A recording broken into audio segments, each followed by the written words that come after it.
स्वामी समर्थ, जय जय स्वामी समर्थ, श्री स्वामी समर्थ, जय जय स्वामी समर्थ। श्री स्वामी समर्थ महाराजांच्या नामस्मरणाने आजच्या व्हिडिओला सुरुवात करूया। कसे आहात तुम्ही सगळे? आशा व्यक्त करते स्वस्त असाल, मस्त असाल, स्वामींच्या सेवेमध्ये रममाण असाल। आजचा व्हिडिओ कुठलाही व्लॉग नाही किंवा कुठलाही उपाय नाही, कुठलीही सेवा नाही। आज जरा वेगळाच व्हिडिओ तुमच्यासाठी घेऊन आले आहे। थंबनेलवरून तुम्हाला कळलं असेल विषय काय आहे ते।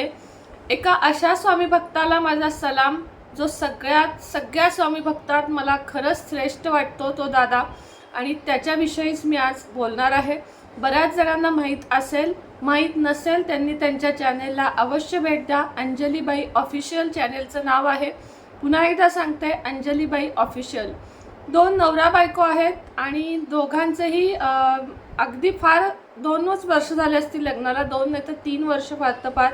आणि आपले जे दादा आहेत त्यातले ते अतिशय कट्टर स्वामी भक्त म्हटलात तरी चालेल। सोलापूरमध्येच राहतात, त्यामुळे अक्कलकोट त्यांना अगदी जवळ आहे। आणि दादा, तुम्हाला माझा सगळ्यात प्रथम सलाम, त्रिवार मुजरा मी तुम्हाला करते की तुमची स्वामी भक्ती पाहून आम्ही सगळे स्वामी भक्त कुठं राहिलो असं मला तरी वाटतं। कारण एवढी तुमच्यामध्ये एनर्जी, एवढा त्याग, एवढं समर्पण, इतकं प्रेम आणि इतकी आपुलकी, माया, जिव्हाळा भरभरून तुमच्यामध्ये भरलेला आहे। आणि तितकीच निरागसता, तितकीच कोमलता अंजलीमध्ये सुद्धा भरलेली आहे।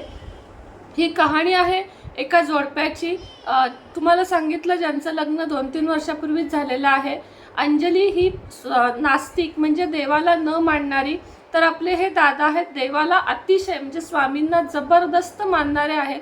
एक दिवस काय झालं, दोघेही फिरायला चालले होते, काहीतरी खाण्यासाठी निघाले होते आणि रस्त्यामध्ये एक देवीचं मंदिर लागलं। देवीचं मंदिर लागल्यानंतर अंजली त्यांना म्हटली की म्हणजे माझ्या वडिलांनी आईला इथेच नवस करून मिळवून घेतलेलं आहे, मग मला याचं दर्शन घ्यायचं आहे। तर दादा जरा चकित झाले की तू कधी देवधर्म न करणारी आज कशी म्हणतीयस, पण तिनं हट्ट केला म्हणून दोघं त्या देवीला गेले आणि त्या देवीवरून दोघांचं दर्शनही झालं। नारळाचे पैसे द्यायला का त्यांच्याकडे एक छोटंसं पप्पी आहे, चिव नावाचं कुत्रा आहे, ते रस्ता क्रॉस करत होतं म्हणून ती त्याच्या मागे पळाली आणि जोरात ॲक्सिडेंट झाला। इकडे दादांना तो ऐकू आला, त्यांना असं वाटलं कुणाचा तरी ॲक्सिडेंट झाला आहे आणि बहुतेक एवढा मोठा झाला आहे की जागेवर कुणीतरी गेला आहे। हे बघायला धावत असतानाच त्यांना कळलं की हे दुसरं तिसरं कुणी नसून आपली अंजली आहे। आणि अंजलीला रक्ताच्या थारोळ्यात माखलेलं बघून त्यांना काही, म्हणजे मी ही कहाणी त्यांनी सांगितलेली सांगते, माझ्या मनातला एक शब्दही मी घालत नाही आहे। त्यांना खरोखर काही सुचलं नाही। त्यांनी कमरेचा बेल्ट काढला, तिला बांधलं आणि तिचे केस स्वतःच्या गळ्यामध्ये बांधून तिला धावत 7 किलोमीटर लांब अशा हॉस्पिटलमध्ये नेलं। कारण त्यांची गाडी तशी नेण्यासारखी राहिलेली नव्हती, म्हणून त्यांनी 7 किलोमीटर लांब असं तिला दवाखान्यात नेलं। दवाखान्यात नेल्यावर तिचा MRI वगैरे करण्यात आलं 60% घालून। डॉक्टर म्हणले की आत्ता तर वरच्यावर सगळं नीट दिसत आहे, पण रक्ताचा आतमध्ये कुठं ब्लड फ्लो झाला आहे का म्हणून आपण MRI, CT स्कॅन या गोष्टी करून घेऊयात। त्या गोष्टी केल्यानंतर त्यांच्या असं लक्षात आलं की तिला मोठा ट्यूमर आहे, मेंदूला तिच्या मोठा ट्यूमर आहे आणि ती फक्त 3 ते 4 महिन्याची या जगामध्ये, या विश्वामध्ये पाहुणी आहे। म्हणजे तिला खुश ठेवा, तिला आनंदी ठेवा, यापेक्षा जास्त आपण काही करू शकत नाही। कारण ब्रेन ट्यूमरच्या त्या ऑपरेशनमध्ये तिचा जीवही दगावू शकतो। दादा मात्र स्वामी भक्त, त्यांनी ह्या गोष्टी मनावर न घेता स्वामींचा धावा केला आणि तिचं ते साधं ऑपरेशन तर आधी झालेलं होतं, 6 टाके जे घातलेलं होतं ते। स्वामींनी त्यांना साक्षात्कार दिला की माझ्या इथं येऊन भीक माग, मी तुला अंजलीला जिवंत ठेवेन, असा स्वामींनी त्यांना साक्षात्कार दिला।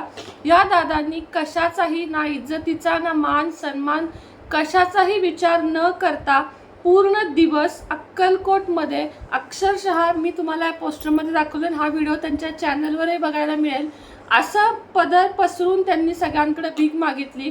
कुणी 1 रुपया, कुणी 2 रुपये, पहिलीच त्यांना कुणी जे दिली ओवाळणी ती 500 रुपये दिली ते सांगतात। आणि त्यानंतर सगळ्यात शेवटी तृतीयपंथी लोकांनी त्यांना थोडीशी काहीतरी देणगी, म्हणजे मी भीक नाही म्हणत, वर्गणी दिली। आणि त्यानंतर ती सगळी त्यांनी अक्कलकोटच्या दक्षिणा पेटीमध्ये जमा केली आणि सगळ्यांसमोर ते म्हटले आहेत की मी अंजलीसाठी भीक मागतो। आणि त्यानंतर अंजलीचं ब्रेन ट्यूमरचं ऑपरेशन झालं। त्यांनी दवाखानासुद्धा मेन्शन केला आहे की स्पर्श हॉस्पिटलमध्ये त्यांच्या अंजलीचं ऑपरेशन झालं आणि आता ती बऱ्यापैकी ठीक आहे, मात्र तिला एक साईडला लकवा मारलेला आहे आणि त्यामुळे ती नीट चालू आणि बोलू शकत नाही. मात्र दादा अजूनही हारले नाही आहेत. तिचं सगळं काम करणं, तिला अगदी आंघोळ घालण्यापासून ते तिचे कपडे धुणं, तिला जेवायला घालणं, तिच्याकडून रोज गोड बोलून 20 रुपये पगार देऊन तिच्याकडून व्यायाम करून घेणं, एक असा त्यांनी त्याच्यात सुद्धा गंमतशीरपणा ठेवला आहे की ऑडियन्सला रडू नाही आलं पाहिजे, हसू आलं पाहिजे. मात्र आपल्यासारखं हृदय असणारी माणसं रडल्याशिवाय राहणार नाहीत. तिच्याकडून ते रोज व्यायाम करून घेतात, तिला खायला प्यायला घालतात, तिला कॅडबरीज खूप आवडतात, तिला कॅडबरी प्रत्येक वेळी तिला ते सांगतात, हा व्यायाम कर तुला कॅडबरी देईन, हा व्यायाम कर तुला चॉकलेट देईन, तुला डीमार्टला घेऊन देईन, तुला पैसे देईन, असं करून तिच्याकडून सगळ्या प्रकारचे व्यायाम करून घेतात. असे हे दादा आजकालचे तुम्ही कुठलेही नवरे बघा, 2 दिवस बायको जर झोपून राहिली आजारपणानं तर चिडचिड करणारे नवरे कुठल्या जगात. आणि आत्ताचा हा एक जिवंत उदाहरण तुम्हाला देते की असा पती मिळायला किंवा मी म्हणते अशी पत्नीही मिळायला भाग्य लागतं, जी पत्नी अशा अवस्थेत सुद्धा रील्स बनवण्यास किंवा व्हिडिओ बनवण्यास नवऱ्याला साथ देते. कसं का होईना वेडवं ती बोलते आणि आपल्याला हसवते. आज गेले 8 दिवस मला व्हिडिओ तो अचानक आला आणि मी बघतीये. 8 दिवस झाले मी त्यांचे सगळे व्हिडिओ रात्रीचे 2-2 वाजेपर्यंत जागून बघितलेत आणि मन म्हणालं की आपण ह्याच्यावर व्हिडिओ केलाच पाहिजे. कारण तुम्ही बघा, स्वामी त्यांना वेळोवेळी साक्षात्कार देतात आणि स्वामींनी त्यांना दर्शन थोडक्यात दिलेलं आहे, आपल्याला म्हणजे मलाही दिलेलं आहे. पण ही कहाणी हृदयाला हलवून टाकणारी अशी कहाणी वाटली मला आणि अतिशय वेगळं असं काहीतरी या जोडीमध्ये मला दिसलं. आणि मी तुम्हाला अगदी खात्री देते की मी सुद्धा आता अक्कलकोटमध्ये गेल्यावर म्हणजे व्हिडिओ बघितल्यापासूनच स्वामींजवळ हात जोडते आणि स्वामींना प्रार्थना करते की अंजलीला लवकरात लवकर कव्हर करा.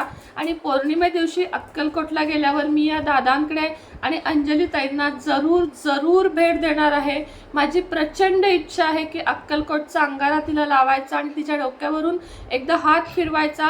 आपल्यातली जी ऊर्जा आहे, स्वामी समर्थांमुळे आपल्यामध्ये जी ऊर्जा प्राप्त झाली आहे ती तिच्यापर्यंत पोचवायची आणि ती लवकरात लवकर म्हणजे अगदी 1-2 महिन्यातच ती पूर्ववत व्हावी. तिचे पूर्वीचे व्हिडिओ 2-3 रील्स आहेत त्याही मी पाहिल्या. अतिशय सुंदर, बालिश आणि निरागस असं तिचं व्यक्तिमत्व आहे आणि अजूनही ती तशीच आहे. मात्र ती सध्या थोडी आजारी आहे. आपण सगळ्या परिवारानं तुम्ही जेवढे जण व्हिडिओ बघाल, 10,000 5,000 जितके काही व्ह्यू या व्हिडिओला येतील किंवा 50,000 येतील, त्या प्रत्येकाने स्वामींजवळ हात जोडून एक सारामृत पारायण आपल्या अंजलीसाठी करायचं आहे आणि स्वामींना हात जोडून प्रार्थना करायची आहे की अंजलीला लवकरात लवकर बरं करावं आणि अंजलीला नवजीवन, जसं एकदा पुन्हा जीवन तिला मिळालं आहे ते फक्त आणि फक्त स्वामी समर्थांमुळं आणि तिच्या पतीमुळं. आणि आपण सगळ्यांनीही एक सारामृत पारायण करून किंवा तुम्ही 11 माळी जप कुठली एक सेवा फक्त अंजलीच्या नावे करा आणि अंजलीला बरं करण्यासाठी आपण स्वामींकडे सगळ्यांनी धावा घेऊया. सगळ्या माझ्या स्वामी भक्तांना माझी हात जोडून कळकळीची पाया पडून नम्र विनंती आहे की तिच्यासाठी आपण काहीतरी सेवा केलीच पाहिजे. आपलं ते काम आहे. मला या व्हिडिओला व्ह्यू नको आहेत, मला या व्हिडिओला जास्त काही नको आहे. 2, 3, 4 जणांनी जरी तिच्यासाठी प्रार्थना केली, सारामृत वाचलं तरी माझ्यासाठी खूप आहे. कारण मी मनापासून सांगते की माझं सुद्धा मन हे व्हिडिओ बघताना हेलावून गेलेलं आहे की असाही नवरा असू शकतो आणि स्वामी भक्तांची परीक्षा स्वामी असेही घेऊ शकतात आणि स्वामींनी तिला जीवदान देऊन तिच्यावर खूप मोठं हे केलेलं आहे. असंच स्वामींनी आता माझंही ऐकावं, तुमचंही ऐकावं की तिला पूर्ववत संपूर्णपणे तिला बरं करावं अंजलीला. ही कळकळीची स्वामींजवळ नम्र प्रार्थना करते आणि आजचा हा छोटासा व्हिडिओ इथंच थांबवते. व्हिडिओ जर तुम्हाला कुठेही आवडला असेल तर तुम्ही त्यांच्या चॅनलला भेट द्या आणि तिथं खाली सांगा की आम्ही सुनेत्राताईंचा व्हिडिओ बघून म्हणजे इंडियन मॉम सुनेत्रावरून आलो आहोत, त्यांना माझी ओळख होऊ दे म्हणजे मी त्यांच्याकडे पौर्णिमेला जाऊ शकेन. प्रत्येकाने त्यांच्या चॅनेलला भेट द्या. पुन्हा एकदा नाव सांगते, अंजलीबाई ऑफिशियल या चॅनेलला भेट द्या आणि तिथे जाऊन तुम्ही म्हणजे माझं नाव तिथं का सांगा म्हणते मी, माझं नाव मला नको आहे.